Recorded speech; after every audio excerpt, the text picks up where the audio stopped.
को सूखा चारा डाल देता है और फिर से गांव में घूमने निकल जाता है। गौरा सूखा चारा देखकर परेशान हो जाती है। हे भगवान, इस सूखे चारे से मेरे बच्चे को बिल्कुल भी पोषण नहीं मिलेगा, और बच्चे का तो छोड़ो, अगर ऐसा ही चलता रहा तो मैं भी जल्दी ही मर जाऊंगी। अब रोज का यही हाल हो जाता है, यहाँ तक कि अजीत बुरी संगत में पड़ जाता है और सविता उसे जब भी गौरा के लिए अच्छा चारा लाने को कहती थी, वो उसे शराब खरीदने में उड़ा देता था। सविता को अपने बेटे पर भरोसा था, इसलिए वो भी गौरा को देखने बाहर कम ही आती थी। ऊपर से उसकी तबीयत भी उसका साथ नहीं देती थी, इसलिए वो ज्यादातर घर के अंदर ही रहती थी। उधर गौरा सूखा चारा खा खा कर दुबली और कमजोर हो जाती है और उसकी हालत खराब होने लगती है।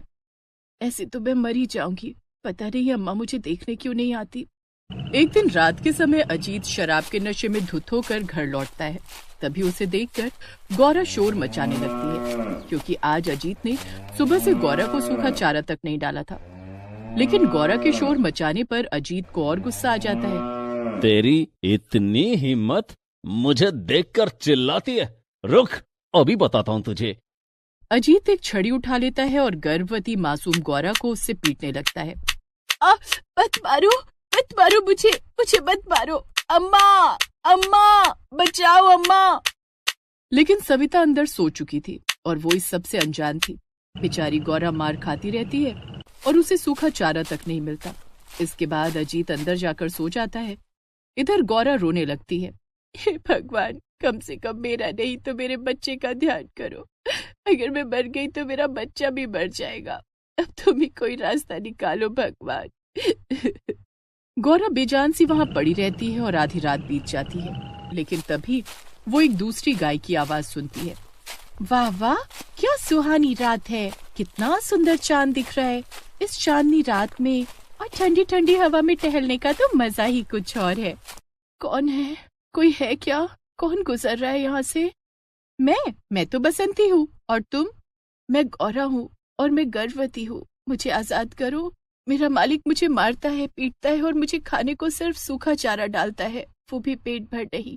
कल तो उसने मुझे पूरा दिन कुछ नहीं दिया। ऐसे तो यहाँ मेरा बच्चा और मैं दोनों मर जाएंगे। हे भगवान, यहाँ तुम्हारी ऐसी हालत है? तुम चिंता मत करो, मैं तुम्हें अभी आजाद कर दूंगी और फिर तुम मेरे साथ जंगल चलना। वहाँ तुम्हें खाने को हरी भरी घास और पीने को खूब सारा पानी मिलेगा। इतना कहकर बसंती जाती है और जिस रस्सी से गौरा बंधी थी उसे सींग मार मार कर तोड़ देती है। रस्सी टूटते ही गौरा आजाद हो जाती है। बसंती के सहारे गौरा धीमे धीमे जंगल तक पहुंच जाती है। वहां आजादी पाकर और हरी भरी घास देखकर वो बहुत खुश हो जाती है। अरे वाह, इतना सारा खाना और नदी में पीने के लिए कितना पानी है। अब मुझे और मेरे बच्चे को भूख से नहीं मरना पड़ेगा। अब उसे जंगल में रहने को जगह और एक अच्छी दोस्त भी मिल गई थी। लेकिन उधर जब सविता को पता चलता है कि उसकी प्यारी गौरा घर छोड़कर भाग गई तो उसकी तबीयत बिगड़ने लगती है। ये देखकर अजीत भी बड़ा परेशान हो जाता है। माँ, ये दवा खा लो। अरे, एक गाय की वजह से अपनी तबीयत क्यों खराब करती हो? उसके रहने से हमें कोई फायदा तो था नहीं। जाती है तो जाने दो ना उसे। चला जा यहाँ से अजीत, तू मेरा दर्द कभी नहीं समझ सकता और ये सब तेरी ही गलती है। तूने मेरी गौरा के साथ अत्याचार किए। पड़ोसियों ने मुझे सब बताया है। उसे भूखा रखा इसीलिए वो भाग गई। मुझे कोई दवा नहीं खानी।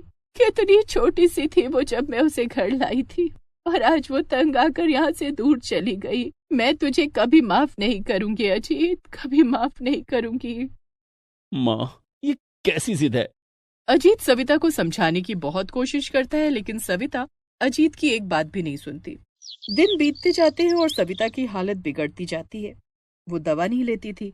उधर गौरा जंगल में एक सुंदर बछड़े को जन्म देती है। वाह वाह गौरा, तुम्हारा बछड़ा कितना प्यारा है, बिल्कुल तुम पर गया है। अगर मैं वहीं गांव में उस घर में बंधी रहती तो न जाने मेरे बच्चे का क्या होता। बसंती, तुमने तो आकर हम दोनों की जान बचा ली, तुम्हारा शुक्रिया। अरे, इसमें शुक्रिया किस बात का बहन? एक गाय दूसरी गाय की मदद नहीं करेगी तो भला कौन करेगा? गौरा को बसंती के साथ रहना बहुत अच्छा लगता था, मगर उसे अक्सर सविता अम्मा की याद भी आती थी। उधर अजीत उसे पूरे गांव में ढूंढ रहा था। अजीत को अपनी गलती का एहसास हो गया था और उसे अपनी माँ की बहुत चिंता हो रही थी। अब मैं कहाँ ढूंढूं गौरा को? कहीं उसे भी कुछ हो तो नहीं गया? नहीं, अगर ऐसा हुआ तो मैं खुद को कैसे माफ कर पाऊंगा? मैंने सारा गांव तो छान मारा, अब कहाँ ढूंढूं गौरा को? अरे हाँ, जंगल। गौरव वहां हो सकती है, मैं वहीं जाकर गौरव को